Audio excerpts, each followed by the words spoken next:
Kemudian ibu-ibu yang dimakan oleh Allah Subhanahu Wa Taala, ya, kalau yang disampaikan ya dalam kitab fikih sunnah, ya, wanita yang boleh dikhitbah, ya. Jadi apa yang disampaikan oleh beliau bahwa setiap laki-laki dibolehkan mengkhitbah seorang perempuan, tapi ada dua golongan yang dilarang untuk dikhitbah. Yang pertama, ya, ada dalam posisi yang menghalanginya untuk dinikahi secara syar'i, ya.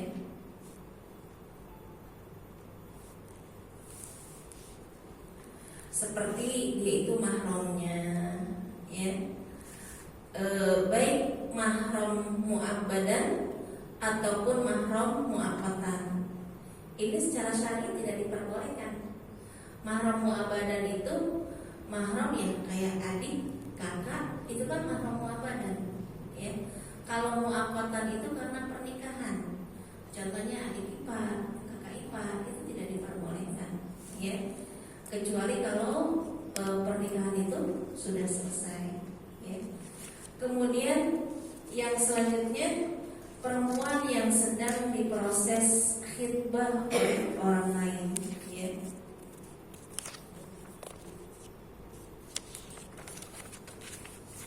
Jadi ketika seseorang itu mau mengkhitbah wanita, tanyakan dulu dia sudah dikhitbah atau belum.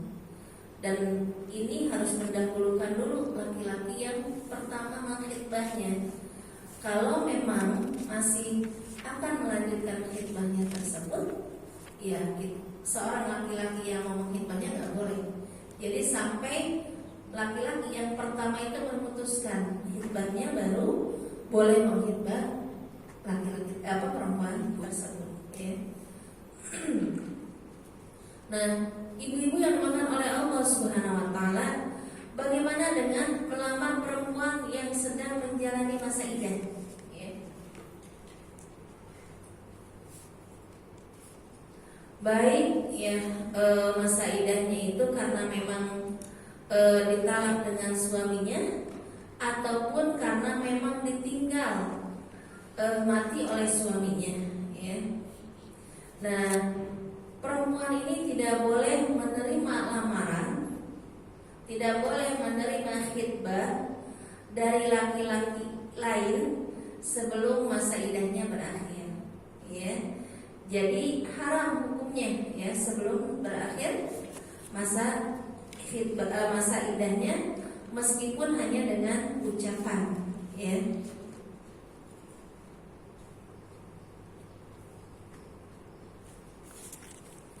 Nah, ibu-ibu yang dimakan oleh Allah Subhanahu Wa Taala, ya, karena kan ada yang talak.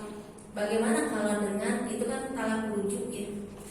Talak rujuk, ada yang talak bain. Talak bain itu yang memang dia udah 3 kali, ya, udah 3 kali ditalak, kemudian boleh nggak? Beda dengan talak rujuk, ya, tetap sama, semuanya tidak diperbolehkan, ya. Jadi diselesaikan dulu masa idahnya, baru setelah itu, ya, dipersilahkan untuk menerima khitbah dari laki-laki yang lain. Karena perempuan ketika ditalak pertama ataupun kedua, masa idah itu kan masa menunggu. Masa menunggu dari laki-laki yang sudah mentalaknya mau rujuk atau tidak, ya. Kalau di Indonesia, ya, itu tidak ada yang namanya khulu, ya. Padahal dalam Islam ada khulu. Khulu itu ketika perempuan mengajukan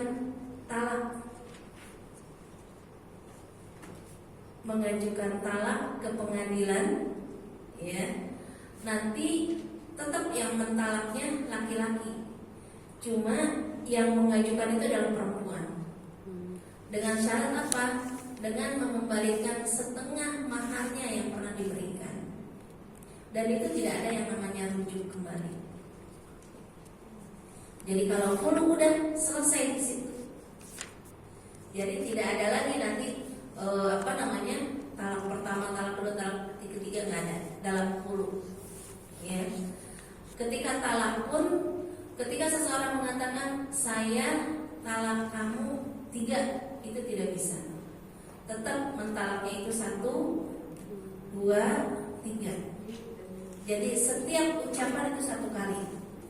Kalaupun berucap berkali-kali, ya pokoknya saya talak kamu 2, saya talak kamu 3 dalam satu waktu, itu tetap. Itu yang jatuhnya adalah 1. Ya.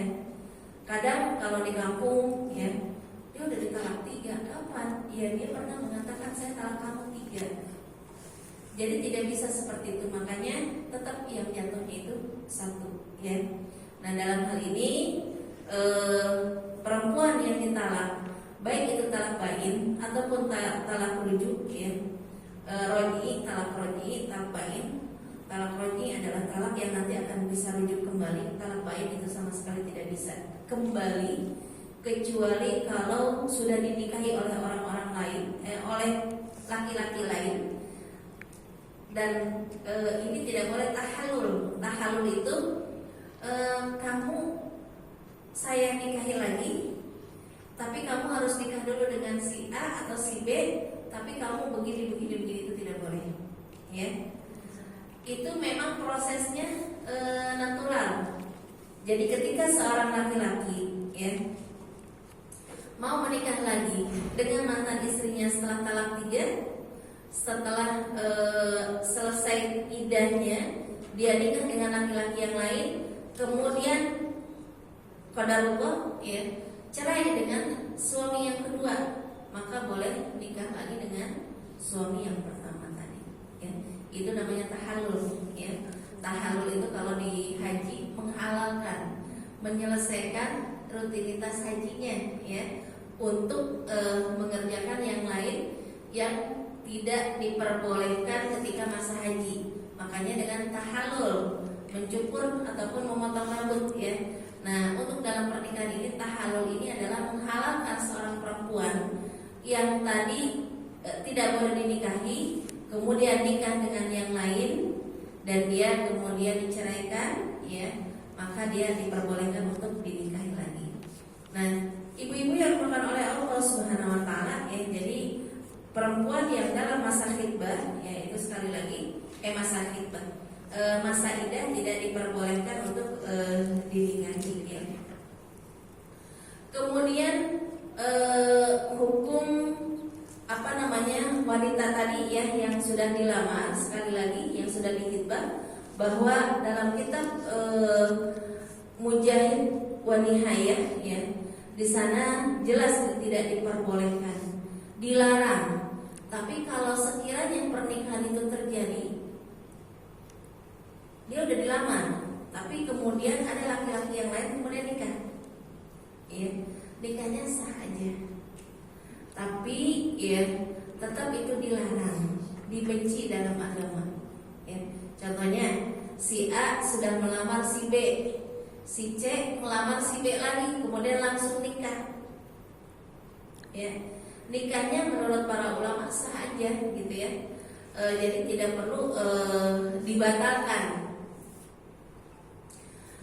Jadi tapi apa yang dilakukan tersebut, ya, itu sangat dibenci dalam agama, ya. Karena apa? Dalam hadis disampaikan, al-mu'min akhul mu'min, fala yahilu lahu ayyab ta'a ala baini akhihi, ya, wala yaktubu ala khitbati akhi hatta yadhan. Seorang mukmin adalah saudara mukmin yang lain.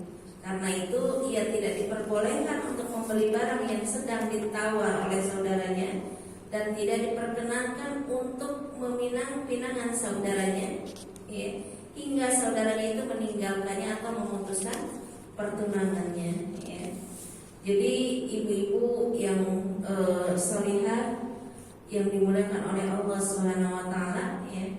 Jadi di sini ketika seorang anak, ya, dari anak kita atau saudara kita mau mengkhidbah, pastikan perempuan tersebut belum dikhidbah, ya, belum dikhidbah oleh laki-laki lain, ya. Kemudian kalaupun memang ternyata kita tidak tahu ya, perempuan itu tidak ngomong kalau sudah dihibah oleh laki-laki lain dan kita udah nikahin aja ya saudara kita ini atau anak kita ini dengan perempuan tersebut, tetap menurut para ulama pernikahan itu tidak batal ya, akad nikahnya. Kemudian yang selanjutnya, ketika dalam khitbah boleh enggak ya melihat wajah ataupun anggota tubuh yang lain ya.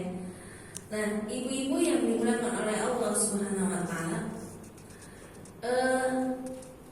di antara yang memantapkan, yang menenteramkan seorang laki-laki mantap hatinya akan mengkhitbah perempuan tersebut adalah dengan memandang, dengan melihat ya paras dari wanita tersebut ya.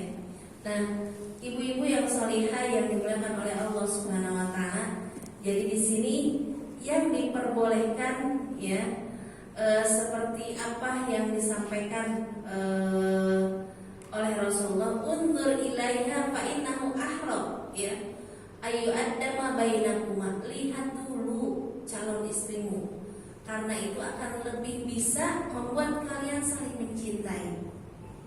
Jadi jangan sampai udahlah titip aja terserah mau seperti apa, nggak bisa seperti itu ya. Jadi yang mau menikah itu yang harus melihat bagaimana calon istrinya ya, karena biasanya ya yang dilihat itu kan muka, yang menarik itu kan dari muka juga ya. Maka dia boleh memandangnya, dia boleh melihatnya ya. Dalam agama kan menundukkan pandangan itu diharuskan, tapi dalam khitbah yang pasti karena memang niatnya mau menikahi, maka diperbolehkan untuk memandangnya ya. Kemudian dalam hadis yang lain mana lagi yang diperbolehkan ya? Yang kedua adalah telapak tangan.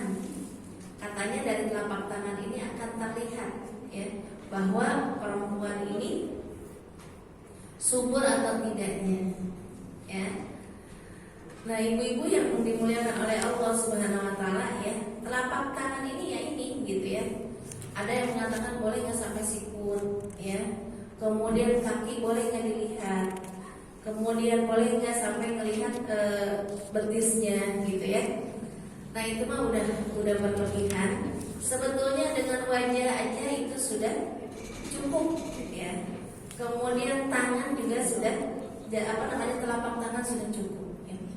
Dulu Bu, waktu saya menikah dengan Abi ya, itu hanya sekilas saja kita ketemu sekali. Kemudian guru ngaji itu ngambil ikatan dari mukena ya, diukurlah cincin saya, dipinjam waktu itu sama guru ngaji. Kemudian dibawa itu tali ikatan itu ke Indonesia. Ya namanya ikatan tali mukena ya, maju mundur. Ditanya, ini gede banget Gus katanya. Emang calon istrinya segede apa sih? Kagak tahu mah kayak gitu. Pokoknya itu jarinya, ya Allah. Jadi waktu beli cincin Bu, itu setiap ada orang yang Bu cobain dulu dong cincin. Masya Allah, itu orang segede gitu aja kagak kegedean cincinnya. Emang si Pida segede apa? Iya, jadi itu gede banget tuh orang saya aja waktu datang. Kebetulan kan nikahnya di Indonesia, saya di Mesir. Itu di jari tengah aja gede banget Bu. Ya nggak bisa kepake gitu ya. Saya bilang ini keterlaluan banget. Ya orang dikasihnya talinya seperti itu katanya gitu. Jadi ibu-ibu yang dimuliakan oleh Allah Subhanahu wa taala, memang ketika itu kita hanya ketemu sekali aja, ketemu muka gitu ya. Ya itu juga sampai keder juga gitu ya, namanya baru ketemu gitu ya. Ibu-ibu yang dimuliakan oleh Allah Subhanahu wa taala gitu ya, sampai dipojokin gitu sama abang-abangnya. Gus, lu katanya tahu-tahu katanya, ntar si Pidah begini katanya. Tapi kata suami, bismillah, enggak, insya Allah kata gitu. Abang-abang itu kan orang Betawi. Gua kagak kebayangin terus jarinya si Pidah sampai apa itu katanya. karena gede banget, betul-betul gede Bu. Di saya aja di tengah ya, di jari kanan tuh gede banget ya, apalagi di kiri. Makanya ibu mertua itu berkali-kali gitu ya, ketika ada orang gemuk ya, lewat, Bu cobain dong. Kata ibu itu, kenapa sih nyuruh nyobain saya? Enggak, kata ini buat calon mantu saya. Kata, nah emang sedih apa orangnya gitu. Jadi ibu-ibu yang makan oleh Allah Subhanahu Wa Taala ya. Jadi yang pertama dari muka ya, dari muka boleh dilihat. Terus bagaimana kalau perempuan, boleh nggak memandang? Boleh ya, karena perempuan juga sama kayak laki-laki. Jadi apa namanya, dia ingin ya suaminya itu yang memang enak dipandang ya, enak dipandang, yang menguatkan dia bisa menerima suaminya. Ketika khitbah itu boleh melihatnya gitu ya. Dan ini pernah terjadi pada zaman Rasulullah, ketika seorang perempuan datang kepada Rasulullah dan meminta untuk mengembalikan gitu ya suaminya itu, intinya minta ditalak oleh suaminya. Kemudian kata Rasulullah pada wanita tersebut, suruh suami ibu masuklah suaminya ya. Kemudian kata Rasulullah, kamu kesini ke suaminya itu. Kemudian disuruhlah suaminya mandi, cukur rambut ya, jenggotnya dirapikan. Setelah rapi, setelah enak dipandang, Rasulullah keluar lagi bersama laki-laki itu. Kemudian nanya kepada perempuan tadi, apakah kamu masih mau ya mentalak suamimu? Kemudian kata perempuan itu sambil tersenyum ya, malu-malu, enggak ya Rasulullah gitu. Ternyata ketika enak dipandang ya, itu menjadikan penguat untuk perempuan. Begitu ya, sama antara perempuan dengan laki-laki ya. Jadi kita kan biasanya ngebahas itu perempuan harus dandan, perempuan harus dandan, perempuan harus ini. Sama Bu. Lah kita kalau melihat laki-laki kita, suami kita enak dipandang, ngapain coba? Yang ada kan gedek gitu ya. Ini dari mana-mana belum mandi kan bau gitu ya. Kita juga pengennya suami itu wangi gitu ya, seger ya, seperti itu. Jadi di sini diperbolehkan ya untuk melihat ya yang sebagian yang menarik dari yang dikhitbah, dan sebagian yang menarik dari yang dikhitbah itu ya paling utama adalah muka ya. Kemudian yang kedua adalah telapak jarinya, telapak jari, telapak tangannya. Nah, ibu-ibu yang dimakan oleh Allah Subhanahu Wa Taala ya. Selanjutnya setelah dikhitbah, bolehkah ya mereka ini berkhulwat? Karena di Indonesia kalau sudah khitbah seakan-akan udah jadi kayak suami istri, dilepas sama keluarganya ya. Mungkin kita pernah dengar kemarin ya, ada selebritas ya, yang akhirnya dia dikasiri katanya, kemudian lagi hamil ya. Kemudian setelah itu nikah secara agama dan negara ya. Karena memang kemana-mana berdua ya. Itu setan. Itu tadi, kalau di kita teh kalau udah khitbah seakan-akan udah nikah, dilepas sok mangga ya. Apalagi kita kalau orang tua ya, dia belum mengkhitbah, belum apa-apa aja udah melepas, apalagi sudah dikhitbah ya. Tahu-tahu entar ya anaknya nikah instan, punya anak ya, baru 6 bulan udah ngelahirin, baru 4 bulan udah ngelahirin ya. Jadi ibu-ibu yang dimuliakan oleh Allah Subhanahu Wa Taala ya, di sini tetap dilarang untuk berdua-duaan ya. Kalaupun mau berbicara, maka ditemani oleh mahramnya. Nabi Sallallahu Alaihi Wasallam ya menyampaikan tidak boleh salah seorang di antara kamu meminang, ya, kemudian setelah meminang, ya, berdua-duaan, ya. Jadi di sini tidak boleh berkhalwat. Tetap dia itu bukan mahram dari suami, dari anak kita. Yang perempuan belum sah, ya, buat anak laki-laki kita. Yang laki-laki belum sah. Jadi teman, jadi suami ataupun jadi laki-laki buat anak perempuan kita, gitu. Tetap ketika ada sesuatu itu terjadi di luar pernikahan, ya. Kata Rasulullah, ya, kalau seseorang itu berdua-duaan, maka yang ketiga adalah syaitan, ya. Jadi kalau memang mau berdua-duaan, ya tidak diperbolehkan, ya. Kalau di Mesir, Bu, saya melihat, ya, kontrol sosialnya sangat tinggi. Jadi di sana kalau ada laki-laki dan perempuan lagi berjalan berdua-duaan, tidak pegangan tangan, berarti itu pacaran, ya. Kalau mereka berpegangan tangan, itu berarti suami istri. Orang sono, tapi kalau orang Indonesia lain lagi. Kalau pacaran pegangan tangan, kalau udah nikah jauh-jauhan. Ya, kalau di sana seperti itu, gitu.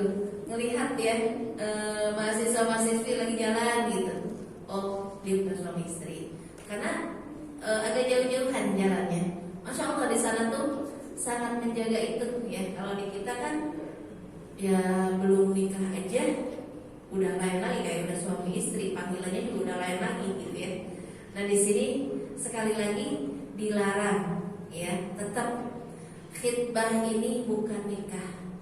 Khitbah ini baru niat, baru ada keinginan, tapi secara agama tetap dia bukan mahram bagi anak kita, ya. Nah, ibu-ibu yang dimakan oleh Allah Subhanahu wa taala, ya.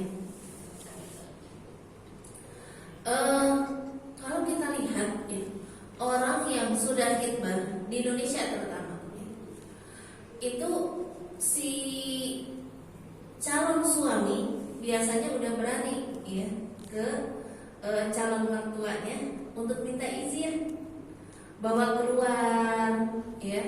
Kemudian itu tadi, ya, sering berdua-duaan. Makanya di sini ini sebetulnya dampak negatifnya, ya. Tapi yang pasti, ya, ada juga positifnya dari khitbah itu.